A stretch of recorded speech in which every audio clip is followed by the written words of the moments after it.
Good morning. Okay, so please settle down before I begin my homily. Otherwise, you'll get distracted because many of you are walking around.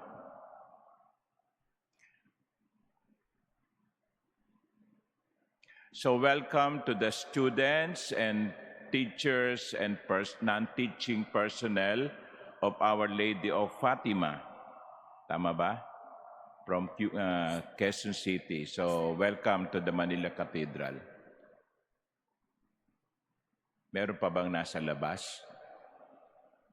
Ayaw niyo maupo doon? Okay. So, my dear sisters and brothers,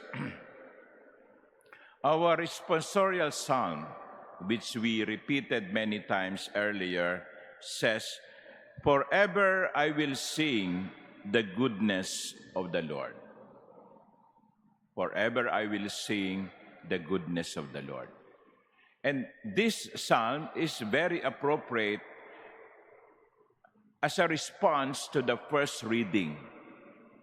If you listen carefully to the first reading, Paul, in his preaching, narrated what the Lord or what God has done for centuries. What the Lord has given to His people, the blessings that He had given to them. And so, the proper response to the blessings is thanksgiving. Pag ikaw ay pinagpapala, ang tamang tugon ay pasasalamat. Kapag ikaw ay binibiyayaan ng Diyos, huwag mong kalimutang sabihin sa Diyos, salamat po. At dito, tinuturuan tayong tumanaw ng utang na loob. Tinuturuan tayo na alalahanin ang kabutihan ng Diyos. We are being taught to remember God's goodness. Alam nyo, kasi marami sa atin, naaalaala lamang nating magdasal kapag meron tayong kailangan. Nagsisimba lamang tayo pag meron tayong hihilingin. Kaya kapag period of exams, ang daming nagdadasal sa chapel.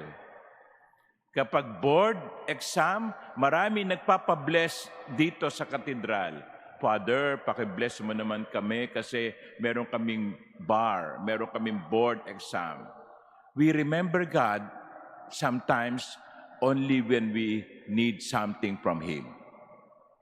Today, my dear brothers and sisters, we are being told, remember always the goodness of the Lord.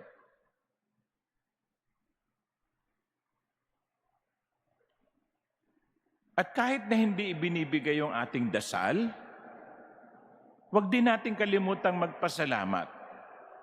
Kasi baka yung pagtanggi ng Diyos sa ating panalangin ay isa lamang paghahanda para sa isang mas mainam na regalo.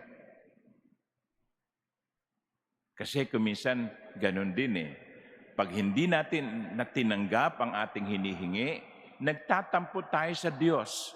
Pero malay nyo, baka sabi ng Panginoon, no, I will give you something better. Di ba? Balikan nyo yung karanasan ninyo. Hindi ba't may mga pagkakataon na tinanggihan ng Diyos ang inyong panalangin, pero may dumating na mas mainam na pagpapala? And those are the things that we should be grateful for. Even the no of God can be a source of blessing. Even the no of God can be a blessing. That is why forever I will sing the goodness of the Lord. But the other reminder here of the first reading is, let us trust the timing of God. Let us trust God's timing. Meron siyang sinusunod na kalendaryo.